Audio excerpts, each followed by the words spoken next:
कूफा कभी कलकत्ते शाम कभी और हम हंसी सुनाया चीनी सदा से रही सुनाया जमरिदा से चीनी सदा से रही सुनाया कितनी बेबास की बहन है शहंशाह वफा नाम ले ले के मेरा जब ये जालिम ने कहा तुझे बुलाओ नाम से और मैं बोल रही सुनाया हृदा से छीनी सदा देती रही सुनाया हृदा से छीनी मैं सदा देती रही सुनाया कैद खाने में दगा जब सकीना को मिली देख कुर्ते का कफन बच्ची दफनाई गई करी नाम तेरा सूरत नाद अली हमें दोहरा रही सुनाया हृदा से सचनी मैं सदा देती रही सुनाया या हुसैन या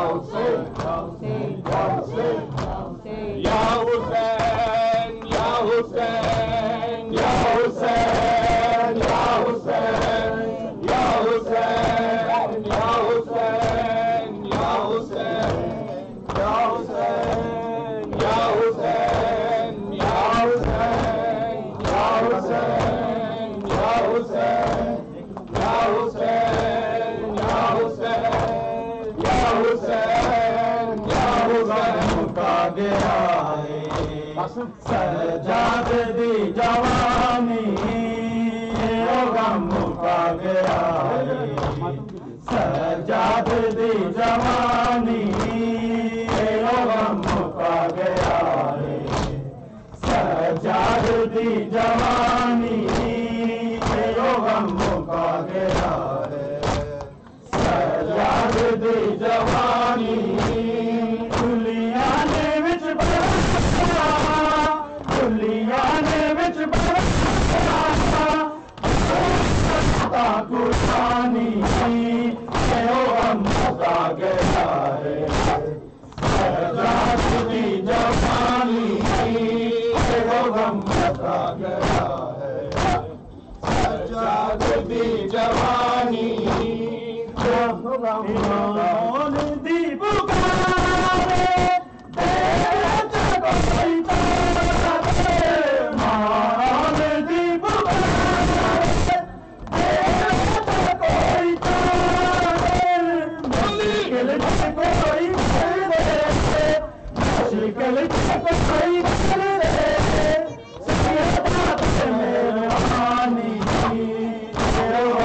का गया सजाद दी जवानी गम का गया सजाद दी जवानी गम नज़ीन तू बुरका वो बीबी ज़ैनब दा झोंक जुलियई अलाम निशाने ते अब्बास दी सैन ने वेले किता खैमिया विच ऐलान केड़ा ऐलान बीबी आंदी है मैं कोई नहीं जामन वो ताड़ियां बुरकियां दी हुण हर कोई खुद निगराने अब्बास दी सैन ने वेले किता खैमियां विच ऐलान महान दी पुकार कोई महान दी पुकार कोई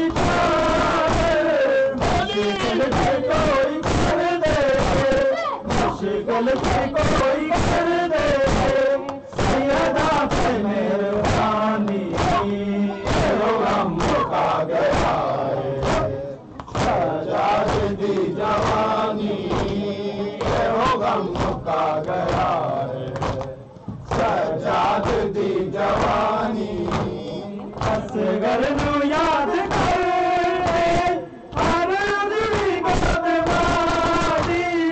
असगर नू याद करनी हर उंगली बदमानी औंदे कतल ते चाचिए कतल ते चाचिए है नासर ते रानी यो गम का गया सजाद दी जवानी यो गम का गया सजाद दी जवानी दुनिया ने विच बराया दुनिया ने विच बराया क्यों आए ताकुरानी यो गम का गया सजाद दी जवानी यो गम का गया सजाद दी जवानी कल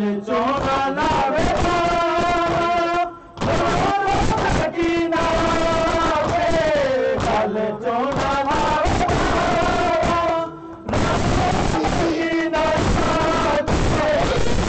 वीर मारे सी कन वीर मारे सी मैं तुझी रवानी गम का गया सजाद दी जवानी वो गम का गया सजाद दी जवानी सैयद आंदा मेंढी अकबर कमार तरोड़ गया ते मेंढा थी गया चमान तबाए दरबार दी पेशी है वो फुफियां दी वो गईए जिगर सजाद दखाए सैयदां दा डिठी मां टुरदी बेगैर तविच वो मेरी दाढ़ी रंग बदला गई सजाद दे जिगर गल चीर गई सजाद दे जिगर गल चीर गई तारीख दे विच आसी तारीख दे विच आसी दरबार दी कहानी गम का गया सजाद दी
सजाद दी जवानी तेरी सरहद ते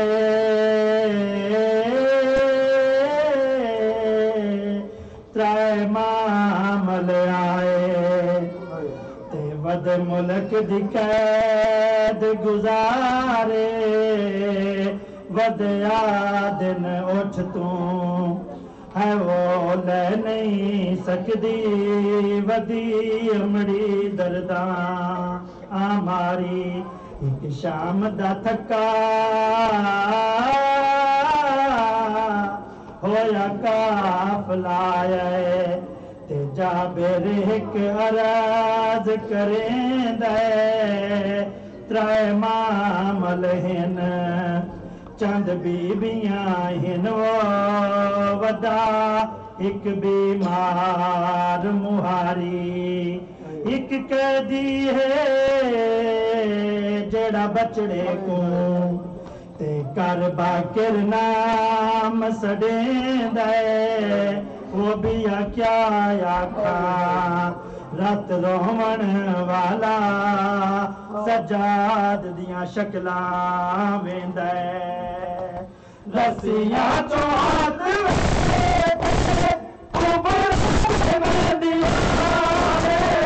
रस्सियां चो हाथ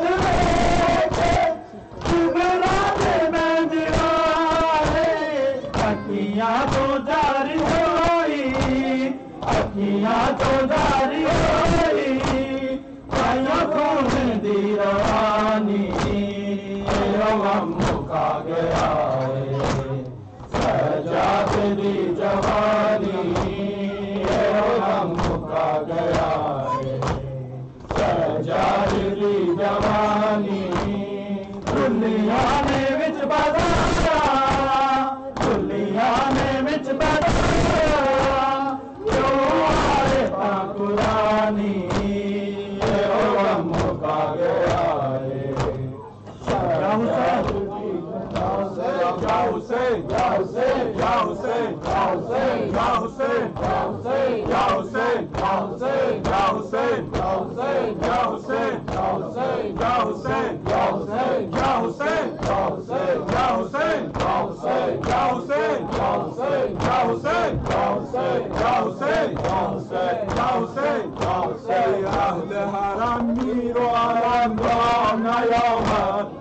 أهل هرمي وألم رانا يوما ألم رانا يوما ألم رانا يوما سقای حسین سید و سالانا يوما سقای حسین سید و سالانا يوما ألم رانا يوما ألم رانا يوما ای أهل هرمي وألم رانا يوما ای اهل حرم دین و علم را نیامد علم را نیامد علم را نیامد سقای حسین سید و سالار نیامد سقای حسین سید و سالار نیامد علم را نیامد علم را نیامد شوقی و سرداری همدم و غمخواری دگر نداری تشنه لب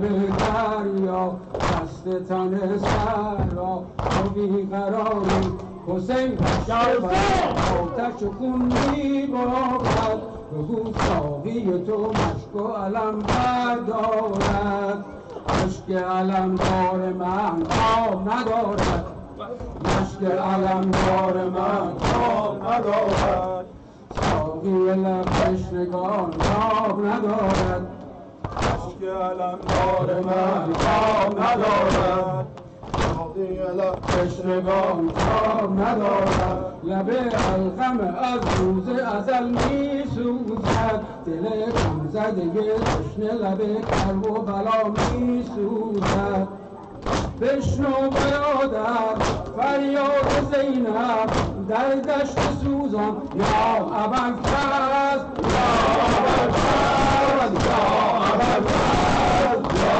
ابوالفضل بشنو برادر فریاد زینب در دشت سوزان یا ابوالفضل یا ابوالفضل یا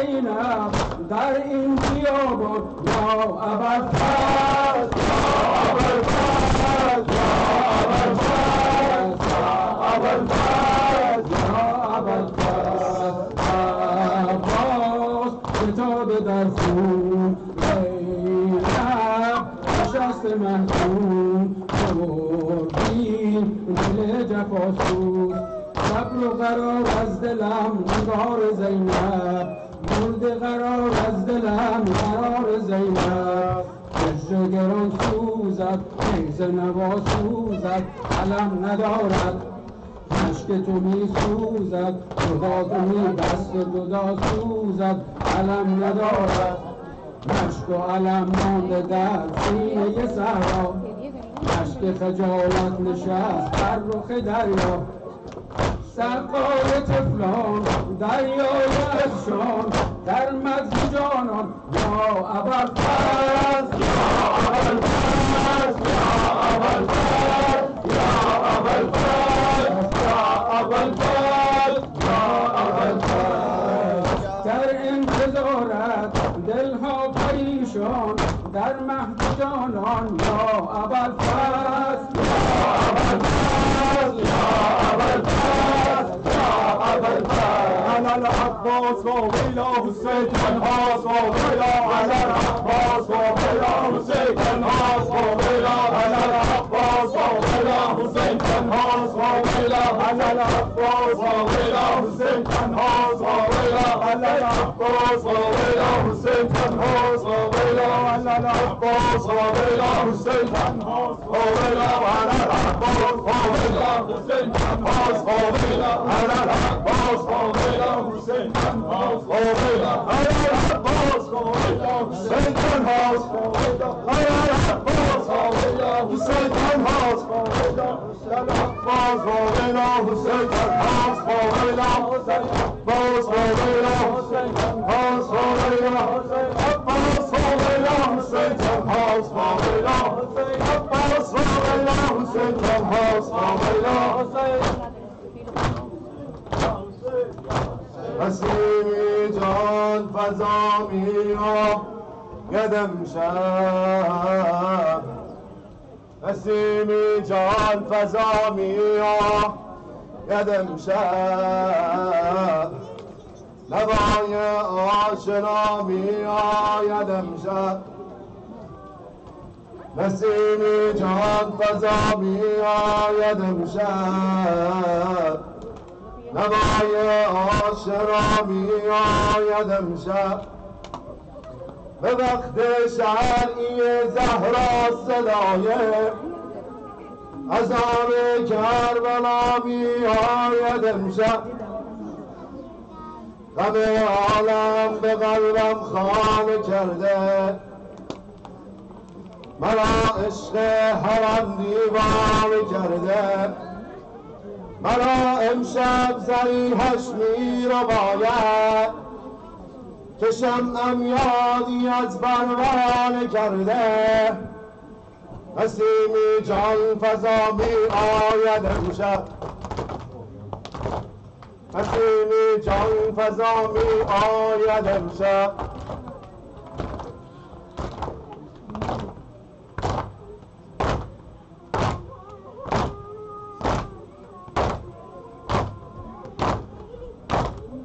Say, say, say, say, say, say, say, say, say it, don't stop, say it. Say, say, say, say, say, say, say, say, say.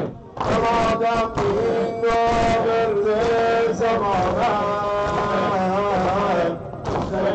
Verdirem Kerbala'na tacabanım. Emune sine ateş ندارم. Kıyıstan lava taşlı keşarım. ببین آشفت گشته بعض و حالم دیگر بشکن که بالا بس ندانم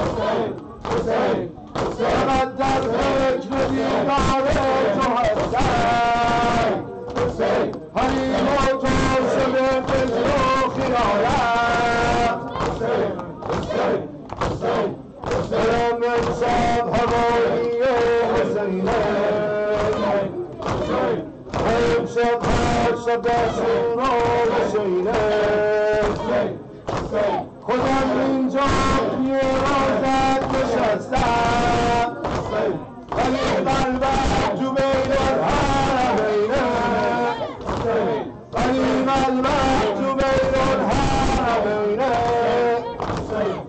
خير غابين خوبين دوام که گفته کربلا رفتن زمانه مرا دل کندن از کربلا حاله اما دل من مشهور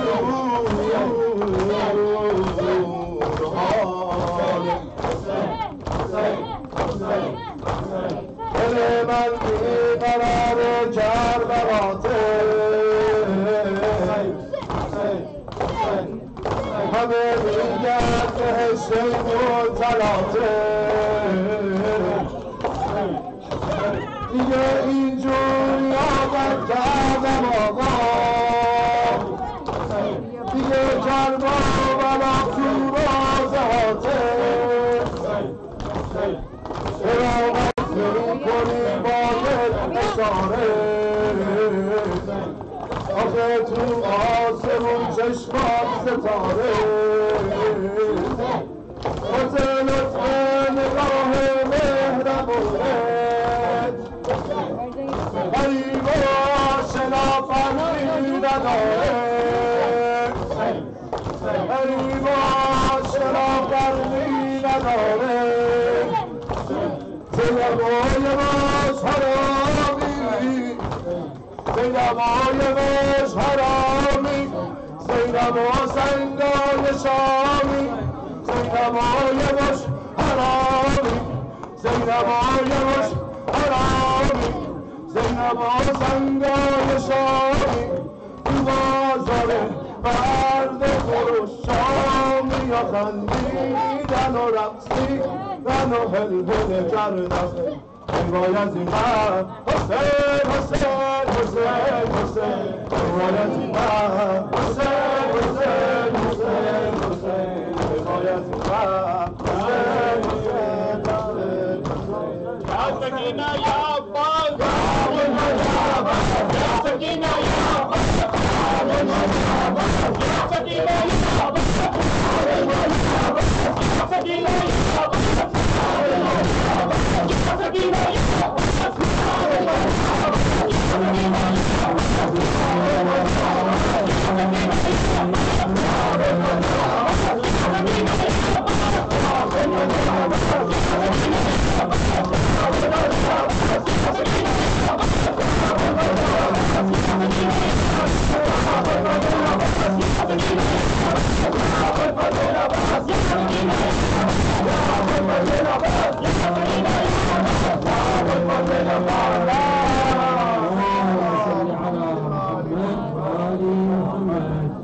بسم الله الرحمن الرحيم السلام عليك يا مولاي يا أبا عبد الله السلام عليك وعلى الأرواح التي حلت بفنائك وناخت برحلك عليك مني سلام الله أبدا ما بقيت وبقي الليل والنهار لا جعله الله آخر العهد مني لزيارتكم السلام على الحسين وعلى علي بن الحسين وعلى أولاد الحسين وعلى أصحاب الحسين السلام عليك يا مولاي يا غريب الغرباء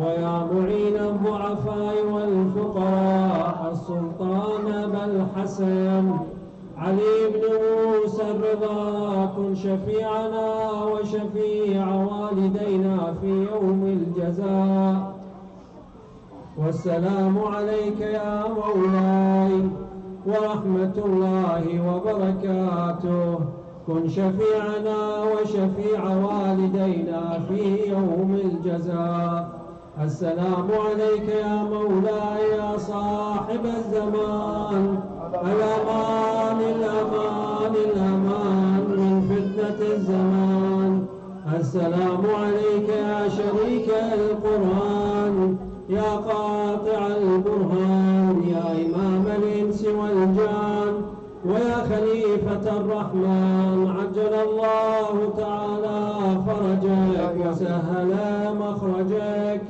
وجعلنا من أنصارك وأعوانك والسلام عليك وعلى آبائك الطيبين الطاهرين وعلى أمك فاطمة الزهراء سيدة نساء العالمين والسلام عليكم جميعا ورحمة الله وبركاته.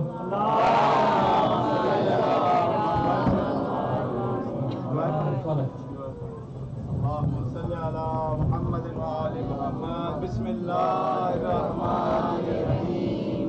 اللهم كل وليك الحجة بن الحسن صلواتك عليه وعلى آبائه في آل الساعة كل الساعات وليا وحافظا وقائدا وناصرا ودليلا حتى تسكنه وتركها وتمتعه فيها ذليلا. اللهم صل على محمد وآل محمد. रब्बे जहां पंचतनी पाक का सदका इस कौम का दामन गमे शबीर से कर दे। तो बच्चों दुआओं का कम से कम मिले वाले और न मोहम्मद हर एक जवान को अली अकबर का जिक्र दे। माओ को अता कप्तानी ज़हरा का सलीका बहनों को सकीना की दुआओं का असर दे। मौला तुझे ज़ैनब की असीरी की कसम है बजुर्ग मसीरों को रिहाई की खबर दे। मुफलिस ज़ोरालो जवाहिर की वो बारिश मखरूज का हर कर्ज़ अदा कैफ से कर दे। जो दीन के काम आए वो औलाद अता कर जो मल्ली से शबीर की खातिर वो कर दे।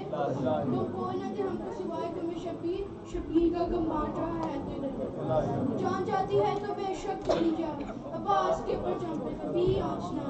जान जाती है तो बेशक चली जा अब्बास के परचम पे कभी आँचना।